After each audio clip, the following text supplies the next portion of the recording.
সুপ্রভাত বন্ধুরা, কেমন আছো তোমরা সবাই? আমাদের গল্পকথার নতুন আরও একটি ভিডিওতে তোমাদের সকলকে জানাই স্বাগতম। আশা করছি সবাই খুব ভালো আছো, সুস্থ আছো, আর আমরাও বেশ ভালো আছি। গতকাল তো ছিল ছুটির দিন, অর্থাৎ রবিবার। তবে আজকের দিনটা প্রচণ্ড ব্যস্ততম। আর ছুটির পরের দিন দেখবে কাজ করতে কিন্তু একটু কষ্টই লাগে। অর্থাৎ আজকে হচ্ছে সোমবার, আর এখন ঘড়িতে বাজে হচ্ছে 5:40 মতো। আর কি জানো তো, আজকে উঠতে ইচ্ছা করছিল না, মনে হচ্ছিলো আরেকটু শুই। তো কী আর করা যাবে, শুলে তো হবে না, কৌশিক আবার ট্রেন ধরবে, আমি শুলে ওর আবার ট্রেন ধরাটা লেট হয়ে যাবে। তো উঠে আমার প্রত্যেক দিনের যা কাজ সেগুলোই করে নিয়েছি। তবে আজকে না বাসি কাজটা তোমাদের সাথে শেয়ার করলাম না, কারণ প্রচণ্ড গরম লাগছিল। তাড়াতাড়ি করে গিয়ে না সেই কাজগুলো করে চলে এসেছি, এসে তারপরেই তোমাদের সাথে ভিডিওটা শেয়ার করছি। আর দেখো, বৃষ্টির জল পেয়ে মানি প্ল্যান্টের এই গাছটা এত সুন্দর হয়েছে, ওই ঠিক যেমন আমি ইউটিউবের ভিডিওতে দেখতাম ঠিক সেম বানাতে পেরেছি, এত ভালো লাগছে। তো তারপর চলে এলাম রান্নাঘরে। আর বললাম না আজকে প্রচণ্ড গরম লাগে, তো সেই জন্য ভাবলাম আজকে সমস্ত রান্নাবান্নাটাই 11-র যে ইলেকট্রিক রাইস কুকারটা নিয়েছিলাম এটাতেই করে নেব। এটাতে না একবারে 10 কাপ মতো চাল ভাত করা যাবে। তো এইখানে না যে মেজারিং কাপটা দিয়েছে, এই কাপের প্রায় 10 কাপ মতো চাল করা যাবে। মোটামুটি ধরো 5-6 জনের ভাত ইজিলি রান্না করা যাবে। তো আমাদের বাড়িতে তো আর 5-6 জন মেম্বার নেই, তো এখানে 3 জনের মতনই ভাত রান্না হচ্ছে। তো দেখো, গতকাল রাতে না চালটা ভেজাতে ভুলে গেছিলাম, তো সকালবেলায় আর কি চাল আর ভেজানো হলো না, এমনি চালেই ভাত রান্না হচ্ছে। তবে রাইস কুকারে করছি তো খুব একটা বেশি সময় লাগবে না। তো এখানে আমি মোট ওই ধরো 1.25 কাপ মতো চাল নিয়েছিলাম। তো তার জন্য এখানে মোট 6 কাপ, ওই মেজারিং কাপটায় মেপে 6 কাপ মতো জল দিয়ে দিয়েছি। আর এটা রাইস কুকার হলেও এখানে কিন্তু স্টিমিং আইটেমও বানানো যাবে। যেমন ধরো এখানে আলু সেদ্ধ, ভেন্ডি সেদ্ধ যেগুলো আমার লাগবে সেগুলো কিন্তু আমি ওপরে ওই স্টিম যে বাস্কেটটা আছে তার মধ্যে দিয়ে দিয়েছি। তার মধ্যে কিন্তু খুব ইজিলি সেগুলো সেদ্ধ হয়ে যাবে। তো লাইট আর কি কারেন্ট দেওয়ার সাথে সাথে গ্রিন আলোটা জ্বলে উঠবে, তারপরে সেটাকে হচ্ছে হিটিংয়ের জন্য রেড আলো করে নিতে হবে। নিচে একটা বাটন আছে, বাটনটা প্রেস করলেই হয়ে যাবে। তো ওইদিকে ভাতটা বসিয়ে দিয়ে এদিকে এখন করবো হচ্ছে আজকে পনির আর আলু দিয়ে একটা কারি। তো সেটাও ভেবেছি আজকে রাইস কুকারেই বানিয়ে নেবো, তাহলে অনেক তাড়াতাড়ি হয়ে যাবে। আর দেখবে গ্যাসে রান্না করতে গেলে না বাটি থেকে শুরু করে কড়াই, তার ঢাকনা, খুন্তি, তারপরে ধরো সাঁড়াশি সব কিছু দিয়ে এত জিনিসপত্র নেমে যায়। তবে রাইস কুকারে করতে গেলে না একদমই বাসন নামে না, যার জন্য আমার রাইস কুকারটা না এত পছন্দ হয়েছে। তো এদিকে দেখো, এদিকে আমি পনির কেটে তারপরে এদিকে মশলার জোগাড় যন্ত্র করতে করতে না ওদিকে আমার পনিরটাও ভাতটাও হয়ে যাবে। আর এদিকে পনিরের মশলা তো আজকে নিরামিষভাবেই করবো, তো সেই জন্য একদম সিম্পল মশলা, টমেটো নিয়েছি, আদা, কাঁচা লঙ্কা আর সামান্য জিরে দিয়েছি। তো এটা একটা পেস্ট বানিয়ে সমস্তটা রেডি করে নিয়েছি। আর দেখো, যেই না ভাতটা হয়ে গেছে এটা কিন্তু অটোমেটিক রেড আর কি লাল রঙের আলোর থেকে এটা সবুজ কালারের আলোতে ট্রান্সফার হয়ে যাবে। তো এদিকে দেখলাম আলুগুলো তো খুব ভালোভাবেই সিদ্ধ হয়ে গেছে, আর ভাতটা দেখো ঠিক কতটা ঝরঝরে হয়েছে। আর এর যে বোলটা আছে না, এটা হচ্ছে 5 লেয়ার সিরামিক কোটেড বোল, যার জন্য কিন্তু এখানে ভাত লেগে যাওয়ার কোনো চান্স নেই। দেখো নিচটা কিন্তু এখনও কীরকম চকচক করছে। আর ভাত দেখো, ভাত কত সুন্দর হয়েছে। তো এই রাইস কুকারটাকে তো আমি একদম চোখ বন্ধ করে ভরসা করি, এটা আমার এত কাজে লেগেছে। তো যখনই বলতে পারো রান্নাবান্না না একগাদা বাসন বের করে করতে ইচ্ছা করে না, তখনই কিন্তু এটার মধ্যে করে ফেলতে পারি। তো আজকে পনিরটা বললাম না এর মধ্যেই বানাবো, তো তার জন্য দেখো পনিরটা তো ওখানে নুন আর লঙ্কার গুঁড়ো দিয়ে ম্যারিনেট করা ছিল। তো সেই ম্যারিনেট করা পনিরগুলো এখানে এখন ভালোভাবে দেখো পুরো লাল লাল করে ভেজেছি, তবে বেশি কড়া করে ভাজিনি, তাহলে আবার ভিতরে ঝোল ঢোকে না। তো এখানে ভেজে নিয়েছি, নিয়ে এখন ওর যে তেলটা ছিল তার মধ্যেই গোটা গরম মশলা, তেজপাতা, শুকনো লঙ্কা আর জিরে ফোড়ন দিয়েছি। তো ফোড়নটা থেকে খুব সুন্দর গন্ধ বেরোলে যে আলুগুলো তখন সিদ্ধ করে রেখেছিলাম আর কি, একসাথেই সেদ্ধ করে রেখেছিলাম যাতে তাড়াতাড়ি রান্নাটা হয়ে যায়, তো সেই আলুগুলোকে একটু নুন হলুদ সাথে একটু ভেজে নিয়েছি। আর তখন যে মশলাটা বেটে রেখেছিলাম সেই মশলাটা এর মধ্যে দিয়ে আর সামান্য একটু জিরের গুঁড়ো অ্যাড করেছি। করে দেখো মশলাটাকে একদম যতক্ষণ না তেল ছাড়বে ততক্ষণ কিন্তু মশলাটাকে সুন্দরভাবে কষিয়ে নিয়েছি, এইভাবে ঢাকা দিয়ে দিয়ে। বলতে পারো এটাতে রান্না করা আর কড়াইতে রান্না করার মধ্যে সেরকম কোনো পার্থক্য নেই, তবে এটাতে বলতে পারো বাসনপত্র লাগে কম, যেটা আমাদের গৃহবধূদের কাছে খুবই একটা কাজের ব্যাপার। কারণ আমরা দেখবে একটুখানি রান্না করতে গেলেই কিন্তু প্রচুর পরিমাণে বাসন নেমে যায়, তো এটাতে সেই সবের কোনো চিন্তা নেই। তো এইদিকে দেখো এখন এখানে বসিয়ে দিয়েছি পনিরটা হওয়ার জন্যে। তবে এখানে না একটা জিনিসই মাথায় রাখতে হবে, সেটা হচ্ছে যখন ভাত করব তখন তো এখানে ভাতের মার গালতে লাগে না, তো সেই জন্য না একদম জলটা শুকিয়ে গেলে না এটা অটোমেটিক অফ হয়ে যায়। তবে যেহেতু পনিরটা এখন আমার গ্রেভির মধ্যে থাকবে, তাই পুরোপুরি জল যেহেতু আমি শোকাবো না, তাই পনিরটা হয়ে গেলে কিন্তু আমাকে এখানে ম্যানুয়ালি এটাকে দেখো রেড আলো থেকে গ্রিন আলোতে করে নিতে হবে, অর্থাৎ হিটিংটা বন্ধ করে এটা কিপ ওয়ার্ম মোডে রাখতে হবে।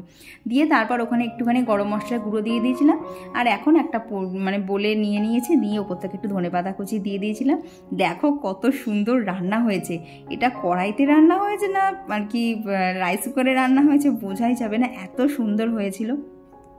আর এটা তো সিরামিক কোটের, যার জন্য তো তোমাদেরকে বললাম খাবার লেগেও যায় না। আর হালকা হাতে কিন্তু একটু ধুয়ে নিলেই দেখো পুরো একদম নতুনের মতো চকচক করে, যার জন্য এটা আমার আরও বেশি পছন্দ হয়। কারণ দেখবে আমরা যেসব বাসনপত্রগুলো ইউজ করতে করতে কিন্তু পুরনো হয়ে যায়, তার আর কি জৌলুসটা চলে যায়, তার গ্লেজটা চলে যায়। কিন্তু রাইস কুকারের এই বোলটাতে না তা হয় না, একদম মানে যখনই মাজি না কেন এরকম পরিষ্কার চকচকে থাকে।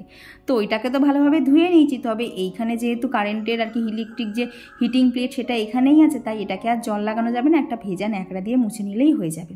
তো তোমাদের যদি এই রাইস কুকারটা পছন্দ হয় তার জন্য লিঙ্ক আমার ডেসক্রিপশন বক্সে দেওয়া আছে, তোমরা সেখান থেকে গিয়ে পারচেস করে নিতে পারো।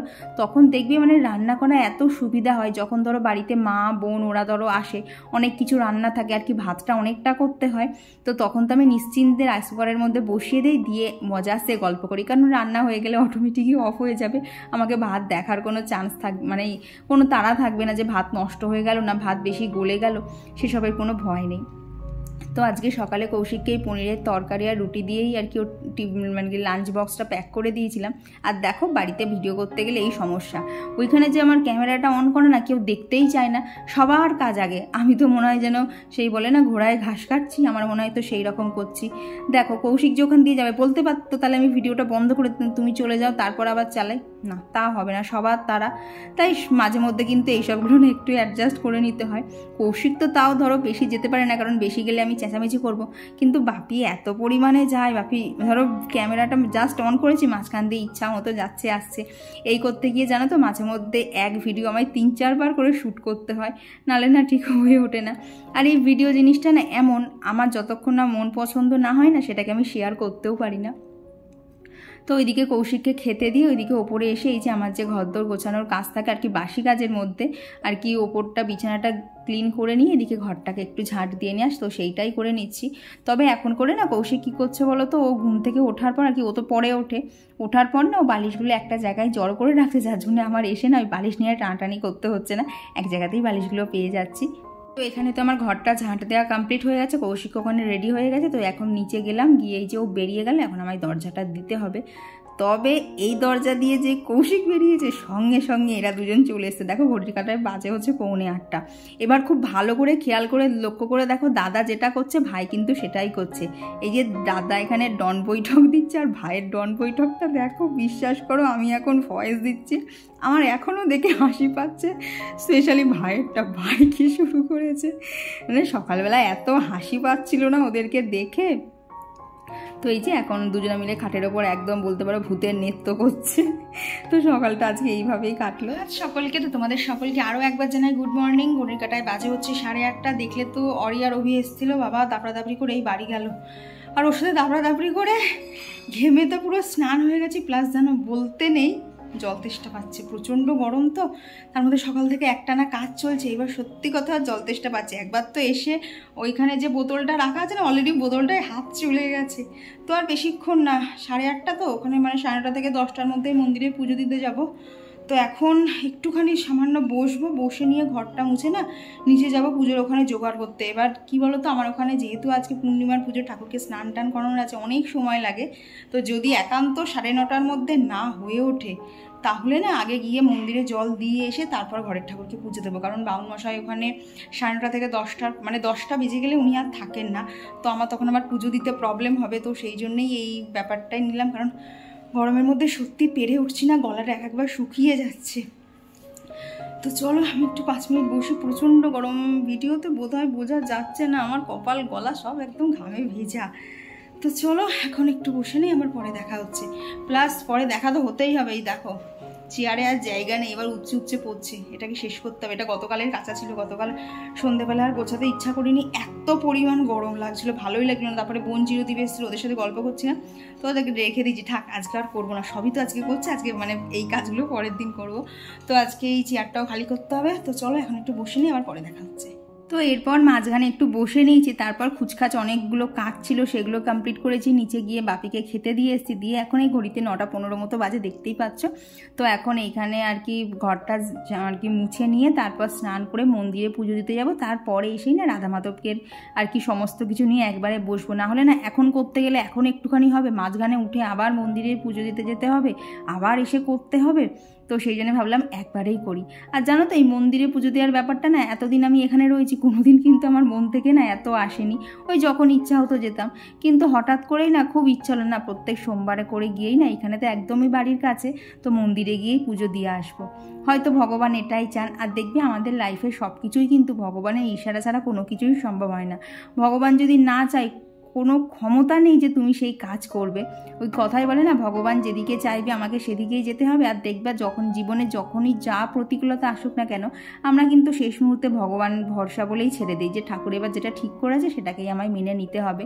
কারণ চাইলেই তো আর জীবনে সব কিছু পাওয়া যায় না, তাহলে তো জীবনটাই বলে না 16 আনা পেয়ে গেলে জীবনটাই বৃথা হয়ে যায়। তাই বলতে পারো 16 আনা তো সবসময় হয় না। তাই মাঝে মধ্যে না অনেক জিনিসপত্র আমি ঠাকুরের ওপর ছেড়ে দিই, যে ঠাকুর যা দেবে তাই আমি মাথা পেতে নেবো, সেটাতেই সন্তুষ্ট থাকবো। তো এখানে স্নান করে এই যে রেডি হয়ে নিয়েছি, তারপর চলে এসেছিলাম ছাদে। দেখো আজকে কত ফুল ফুটেছে, তোমাদেরকে শেষে দেখাচ্ছি, একদম হাত ভরে গেছে। তো চলো এইখানে আর কি কাজগুলো করতে করতে তোমাদের সাথে বেশ কিছু কমেন্ট শেয়ার করি। তো আমার গতদিনের ভিডিওতে সুস্মিতা দিদিভাই লিখেছো, খুব গরম পড়েছে গো, প্রচণ্ড কষ্ট হচ্ছে, এসিতে থেকেও মনে হচ্ছে শরীর থেকে তাপ বেরোচ্ছে। আমার আর বলো না, যতক্ষণ এসি চালাচ্ছি ততক্ষণ ঠান্ডা, এসিটা অফ করে দেওয়ার ওই 5-10 মিনিটের মধ্যে ঘর আবার আগের মতো হয়ে যাচ্ছে, তার জন্য বলতে পারো বিশাল কষ্ট হচ্ছে। আর এই দেখো আজকে ঠিক কত ফুল তুলেছি, জুঁই ফুল থেকে শুরু করে ওখানে নাকচম্পা, দোপাটি, গাঁদা, 2 রকমের জবা, অপরাজিতা, সব কিছু দিয়ে একদম ভর্তি আজকে ফুল ফুটেছে। তো এখানে তো মন্দিরে পুজো দিতে যাব, তো তারই এখানে সমস্ত জোগাড় যন্ত্র করে নিচ্ছি। কৌশিক গতকালকে সবই এনে দিয়েছিল, আকন্দ ফুল, ধুতরা ফুল, তারপর এখানে ফল ফুল যা যা পুজো দিতে লাগে। তো আর গত ভিডিওতে কমেন্ট করেছিল বৈশালীনাথ দিদিভাই, তো দিদিভাই লিখেছে ব্রেকফাস্টটা খুব ভালো হয়েছে আর ব্লগটাও তোমার মতো সবসময় এনার্জেটিক, থ্যাংক ইউ দিদিভাই। আর কমেন্ট করেছিল সুজাতা মাঝি দিদিভাই, তো দিদিভাই লিখেছে তোমার ভিডিও না দেখলে মনে হয় কি যেন একটা মিস করলাম, থ্যাংক ইউ গো দিদিভাই এতটা ভালোবাসার জন্য। আর কমেন্ট করেছিল ছোট্ট পাখি আইটি থেকে দিদিভাই, আর ওমান থেকে একজন দিদিভাই কমেন্ট করেছিল, দিদিভাইয়ের নাম হচ্ছে অন্তরা মুখার্জি, তো থ্যাংক ইউ দিদিভাই, তুমি এত দূর থেকে আমার ভিডিও দেখো। তো এখানে আর কি মন্দিরে পুজো দিতে যাওয়ার জন্য দেখো এখানে ঠাকুরের জন্য দুধ, গঙ্গা জল আর কি পঞ্চামৃত তৈরি করেছি, তারপর এখানে ঘি, মধু, ফল ফুল সমস্ত কিছু নিয়ে এই যে চলে এলাম মন্দিরে। তবে আজকে এসেই আর পুজো দিতে পারিনি, কারণ আমার আগে লাইনে একজনা ছিল, তো ভাবলাম ওনার পুজোটাই শেয়ার করি। তো এইখানে যেমন ধরো ব্রাহ্মণ বসে মন্ত্র বলে ঠিক যেভাবে পুজো হচ্ছে সেইভাবেই আমি পুজো দিয়েছি, তবে আমার যেহেতু কেউ ধরে দেওয়ার ছিল না, তাই ওনারটাই তোমাদের সাথে শেয়ার করলাম। তো বাড়ি এসে জামাটা চেঞ্জ করে নিয়েছি, এখন দেখো আবার এই যে দুধ গঙ্গা জল রেডি করে তার মধ্যে ঘি, মধু, চন্দন সমস্ত কিছু দিয়ে নিয়ে না, এই যে ছোট যে কমণ্ডলটা দেখছি এর মধ্যে খানিকটা তুলে রাখলাম, এটা দিয়ে হচ্ছে শিব ঠাকুরকে স্নান করাবো। আর বাকি যে ঘটির মধ্যে ছিল তার মধ্যে দেখো তুলসী পাতা আর কিছুটা গাঁদা ফুল দিয়ে দিয়েছি, এইটা দিয়েই এখন আমার রাধা মাধবের অভিষেক হবে। রাধা মাধব বলে না, এখানে রাধা মাধব, গোপাল, গৌরনীতায় সবাইকে স্নান করানো হবে। তো আর আমার গত ভিডিওতে কমেন্ট করেছিল সবিতার লাইফস্টাইল থেকে দিদিভাই, চৈতালি দাস দিদিভাই, তো দিদিভাই লিখেছে তোমার নিউ শোকেসটা সাজানো হয়ে গেলে একবার ভালো করে দেখিও। দেখো শোকেসটাতে প্রচুর জায়গা, এক্ষুনির মধ্যে আমার পক্ষে সম্পূর্ণটা ভরাট করা সম্ভব না, তবে তুমি বলেছো যেটুকু হয়েছে সেটুকুই, হ্যাঁ খুব ভালো করে হয়নি, তবে যেটুকু যা হয়েছে সেটুকুই তোমাকে শেয়ার করে দেবো। তো এইখানে দেখো আমার কৃষ্ণ ঠাকুরকে স্নান করানো হয়ে গেছে, এখন এই যে রাধারানীকে স্নান করিয়ে নিচ্ছি। প্রথমে দুধ গঙ্গা জল দিয়ে, তারপরে হচ্ছে নর্মাল জল দিয়ে তারপরে এই যে ঠাকুরকে এখন জামা কাপড়টা পরিয়ে নিচ্ছি। আর তোমরা অনেকেই বলেছিলে ঠাকুরের জন্য সুতির জামা নিতে, তবে জানো তো এই যে এখন যে জামাটা পরাচ্ছি, জামাটা সুতির না হলেও জামাটা না পুরো নেটের আর খুবই পাতলা, তাই ঠাকুরকে এই জামাটাই পরালাম। তবে দেখো সাদা জামাটা পরানো ছিল কত বড় সড়ো ছিল, আর এই জামাগুলো না একটু ছোট ছোট হয়ে গেছে। আসলে প্রথম দিকে না অত বুঝতাম না, দোকান থেকে যা দিত নিয়ে চলে আসতাম, এখন বুঝে গেছি, তো এখন একটুখানি মাপ করেই কেনার চেষ্টা করি। তবে জানো তো সবসময় না মন মতো মাপে পাওয়াও যায় না। তো আর গত ভিডিওতে কমেন্ট করেছিল ঝর্ণা এজেন্সি থেকে দিদিভাই, রাখিপাল দিদিভাই, সুমিত্রা দে দিদিভাই, জয়শ্রী বিশ্বাস দিদিভাই। আর এই দেখো আমার কিন্তু মাধবকে সুন্দর করে সাজানো হয়ে গেছে। আর ঠাকুরকে যখনই সাজাই না, আমার কি জানি ঠাকুরকে দেখা শেষ আর হয় না, যার জন্য আজকে পুজো দিয়েছি না হলেও 1.5 ঘন্টা থেকে 1 ঘন্টা 40 মিনিট ধরে। তো আর আমার গত ভিডিওতে কমেন্ট করেছিল সম্পাদে দিদিভাই, তো দিদিভাই লিখেছে এসি চালানোর সাথে সাথে ফ্যানটাও 1 ঘন্টা চালাবে, দেখবে ঘর তাড়াতাড়ি হয়ে যাবে। ঠিক আছে, তুমি এই টেকনিকটা বললে এবার অ্যাপ্লাই করে দেবো। আর দিদিভাই লিখেছে তোমার মতো আমারও ওপরের ঘর খুব গরম, আমিও এসি এইভাবেই চালাই। ঠিক আছে গো, এইবার আমি এইভাবেই চালিয়ে দেখবো কতটা কি হয়। আর ড্রামা কুইন থেকে দিদিভাই লিখেছে যে তুমি এসিটা 22-এ দাও, কিন্তু 16-তে দিলেও হয়। কি বলো তো, 16-তে দিলে না খুব তাড়াতাড়ি সঙ্গে সঙ্গে ঠান্ডা হয়ে যাবে, তো তখন আবার বন্ধ করতে ইচ্ছা করবে। তো ওই জন্যই 22-এ, নাহলে 24-এই কিন্তু বেশি চালানো হয়। তো এইদিকে দেখো আমার কিন্তু রাধারানীকেও স্নান করিয়ে একদম সাজুগুজু করিয়ে দেওয়া কমপ্লিট। আর এইবার বলো তো কেমন লাগছে। জামাটা হয়তো পুরনো, নতুন না, কিন্তু তা হলো যখনই না ঠাকুরকে এইভাবে সাজায় আমার যেন ঠাকুরকে মনে হয় নতুন জামা পরিয়ে সুন্দর করে সাজিয়েছি। তো আর আমার গত ভিডিওতে কমেন্ট করেছিল ইচ্ছে না থেকে দিদিভাই, তো দিদিভাই লিখেছে তোমার দুটো প্রোডাক্টই খুব সুন্দর হয়েছে, থ্যাংক ইউ গো। আর কি বলো তো, ট্রাইপ্লাই জিনিসগুলো না রান্না করতে এত সুন্দর লাগে, তাই আমারও ভীষণ পছন্দের। আর কমেন্ট করেছে সুরভিদি, তো সুরভিদি লিখেছে তুমি গৌহাটিতে চলে এসো, আমাদের এদিকে টেম্পারেচার 29। ভালো, অনেক সুখে শান্তিতে আছো, আমাদের এখানে আসো, দেখবে একদম ভ্যাপসা গরমে পুরো সেঁকে গেছো।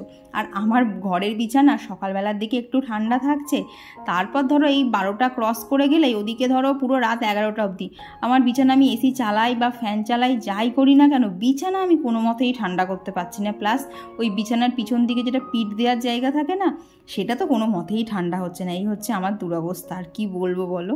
তো এইদিকে আমার গৌরনিতাই, গোপাল, সব গৌমাতা সবাইকে স্নান করিয়ে দেখো এখানে মানে কি সুন্দর করে যার যেরকম করে সাজানো সেরকম করে সাজিয়ে নিয়েছি। তো চলো এখন ঠাকুরের ফলের আর কি থালাগুলো সাজিয়ে নেই। তো আর আমার গতদিনের ভিডিওতে কমেন্ট করেছিল ওড়িশা থেকে উষা রানী ত্রিপাঠী দিদিভাই, তো দিদিভাই মানে বাংলা বুঝতে পারে কিন্তু বাংলা বলতে পারে না। দিদিভাই তোমার মতো আমারও অবস্থা, আমি হিন্দি আর কি মানে লিখতে পারি, বুঝতে পারি, কিন্তু আমার বলতে গেলে না খুব কথা আটকে আটকে যায়। তবে তা সত্ত্বেও তোমার যে আমার ভিডিও ভালো লেগেছে এটাই শুনে আমি ভীষণ খুশি। আর দিদিভাই লিখেওছে আমার থেকে অনেক ছোটোখাটো নিয়ম শিখেছে, তবে এইটুকু বয়সে আমার যা অভিজ্ঞতা তার থেকে তোমাদেরকে যে শেখাতে পারছি এটাই আমার কাছে ভীষণ আনন্দের। তো এখানে দেখো ঠাকুরের থালাগুলো সাজানো হয়ে গেছে, আর একটা গ্লাস আর একটা থালায় কিন্তু দেখো আমি তুলসী পাতা দেইনি। তো ওই থালা গ্লাসটা হচ্ছে গণেশ ঠাকুরের। আমি কোথাও একটা শুনেছিলাম গণেশ ঠাকুরের আর কি থালায় নাকি তুলসী পাতা দিতে নেই, এটা কতটা কি আমি জানি না, তবে না নিয়মটা শুনে মনে হলো না নিয়মটা হয়তো পালন করা না হলে কি তৈরি হয়েছে। তো তোমরা যদি কেউ এর কিছু জেনে থাকো আমাকে না অবশ্যই কমেন্টে জানিও। তো আমি ওই এক প্রকার জানা না জানার মধ্যে দিয়েই না নিয়মটা পালন করছি। তো এইখানে ধূপকাঠি শেষ হয়ে গেছিলো, আর কৌশিক একবার তো তুলসী চন্দন ধূপকাঠি এনেছে, তো সেই ধূপকাঠিটাই এখানে জেলে নিয়েছি। তো চলো এবার ঠাকুরকে পুজোটা দিয়ে দিই। তো এখানে পুজো দেওয়ার প্রথমেই আর কি করি বলো তো, এখানে তুলসী পাতাতে চন্দন মাখিয়ে নিয়ে প্রথমে আমার মাধবের চরণে, তারপরে গীতায়, গোপালে, ওদিকে নারায়ণ ঠাকুর আর ওদিকে গুরুদেব আছে, তো সেখানে তুলসী পাতা দিয়ে দিই। তারপর গোপালের কপালে চন্দনের ফোঁটা দিয়ে এইবার আর কি কৃষ্ণ পুজোর যে মন্ত্র, তো সেই মন্ত্র পড়েই এখানে কিন্তু ঠাকুরকে ফুল দিয়ে নিই। তারপরে মা লক্ষ্মীর ঘটে ফুল দিয়ে তোমাদেরকে বলি না আমি প্রত্যেক দিন 3 বার করে ঘটে জল দিই, সেই জলটাও এখানে ফুল দিয়ে নিয়েছি। আর এইবার হচ্ছে মহাদেবকে পুজো। তো প্রথমে হচ্ছে ইদং ঘৃতং ওং নমঃ শিবায় নম বলে ঘি মাখিয়ে নিয়েছি, তারপর ইদং ঘৃতং ওং নমঃ শিবায় বলে মধু মাখিয়ে নিয়েছি, তারপর এখন ইদং দুগ্ধং ওং নমঃ পশুপতায় নম এই বলে 3 বার করে আর কি এই দুধ গঙ্গা জলটা দিয়ে পুজো করে নিয়েছি। তো এই মন্ত্রগুলো জানো তো আমি জানতাম না কিছুই, এগুলো হচ্ছে মন্দিরে পুজো দিতে যাই তো তখন বাউন মশাই বলে, তো মন্ত্রগুলো এক প্রকার মুখস্থই হয়ে গেছে, তো সেগুলো এসেই ঘরের ঠাকুরকেও সেই মন্ত্র দিয়েই পুজো করি। তো এই ভিডিওটা মা দেখলে হয়তো মানে আমার মা দেখলে হয়তো বলবে বাবা কত মন্ত্র পড়ে পুজো দিচ্ছিস, কিন্তু তবে তোমাদেরকে একটা কথা বলে রাখি, পুজোর নিয়মকানুন আমি সেরকম জানি না, তবে আমার যেটুকু মন থেকে করার ইচ্ছাই আমি সেইভাবেই পুজো করি।